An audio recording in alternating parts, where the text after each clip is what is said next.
This is the next financial movement where you could save a ridiculous amount of money while living on next to nothing.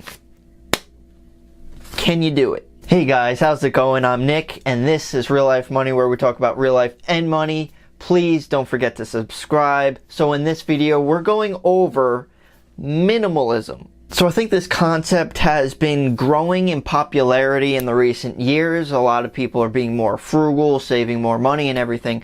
So we're going to be going over what minimalism is. Does it make sense? And should you even do it? So I heard of this idea kind of recently, and I feel like there's a misrepresentation of this idea of minimalism. Now I feel like if you haven't heard of it, or if you have, it sounds like you're trying to live on $10 a month, struggling to spend like the least amount of money possible, saving as much as you possibly can, so you could eventually, retire early. You could retire in your 20s. You could retire in your 30s even, because your expenses are so low. Now, I'm not saying this is impossible, because it's totally possible, because there are minimalists out there. I'm not sure how much they're living off of, maybe not like $10, but definitely a bunch less than the average person. And yeah, it does depend on where you live. Like me personally, I live in New York, so that's going to be a little bit more difficult to live on like less, because it's just higher level of living here. Its expenses are ridiculous. But you will no longer live paycheck to paycheck, and you'll be financially free. And isn't that what we all kind of want? Now, what I disagree with, hear me out, is that you are struggling and hating your life while you're being a minimalist and just going through your life like that. That I don't agree with. But there are different levels of minimalism. So with those different levels of minimalism, like, yeah, you could go to the extreme level of like living in the woods and eating squirrels, which costs you nothing. Or, you essentially live on less, living below your means. So here's the problem, guys.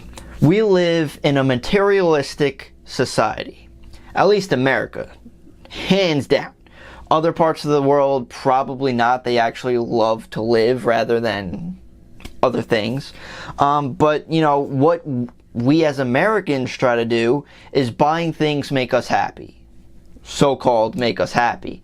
So if we want to be happier, we have to buy more things. Having that mindset is actually a myth, a lie, and a straight up joke. When we buy these new things, we get a new phone, that's not happiness that we feel. That's excitement, because we have something new in our lives. Something new, it's exciting and all that, but what happens with that, we all experience it, is that excitement fades. Usually quickly. Look at your last cell phone. You might be excited, you might place it down on the table real nicely, but within a month you're punting it across the room.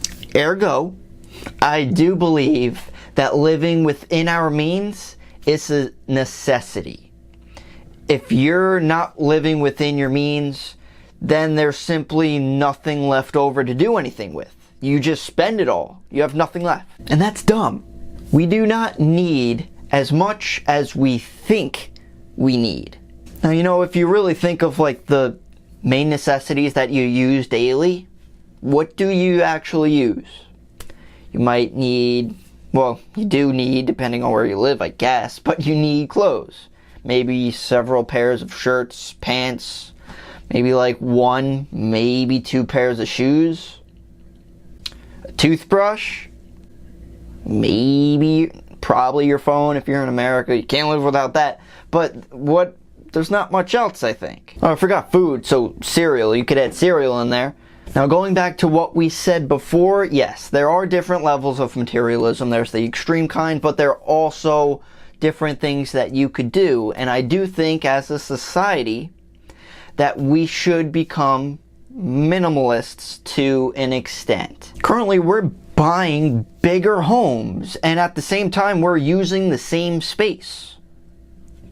Like, what? Why? It doesn't make sense. So one form of minimalism is living on half your income and then using that other half of income to save money. And if you do that, that would be huge. And yeah, this is when people come in saying, I live in New York or California and there's no way that I could live on half my income. Yes, different areas are more expensive, but not for nothing. If you actually live with someone else, for example, a significant other, a spouse, sibling, cousin, friend, basically a roommate, you split that cost of the of your mortgage, your rent, or whatever. Or if you're married, you live on one income and you save the other one. That's half.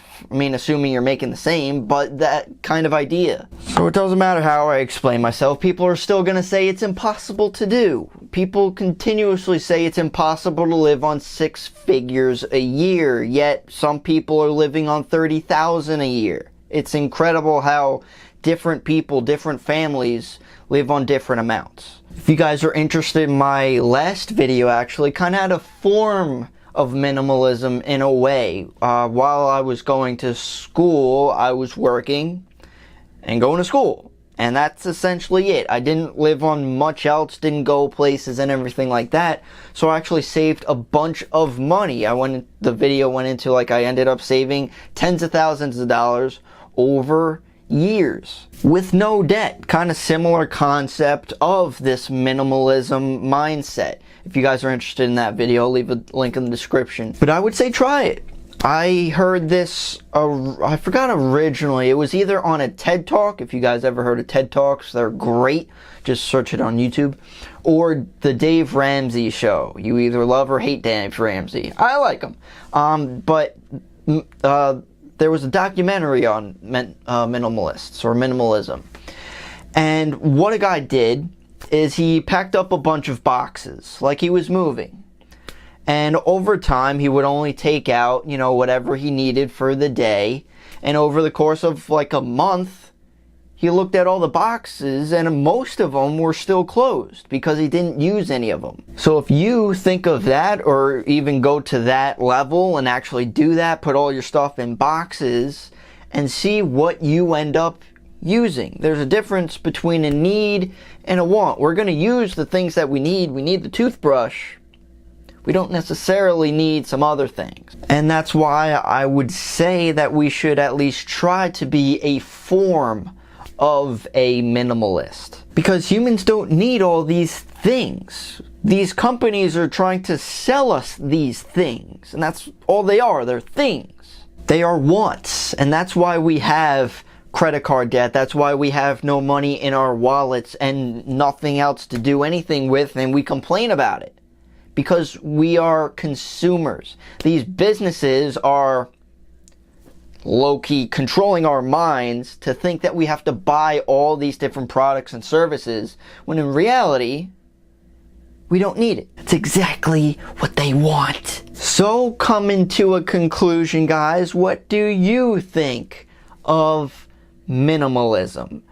Again, there are different forms. There are extremists to everything. But I think to a certain extent, the different levels, all of us essentially can be a form of a minimalist. Live below our means and actually save that money.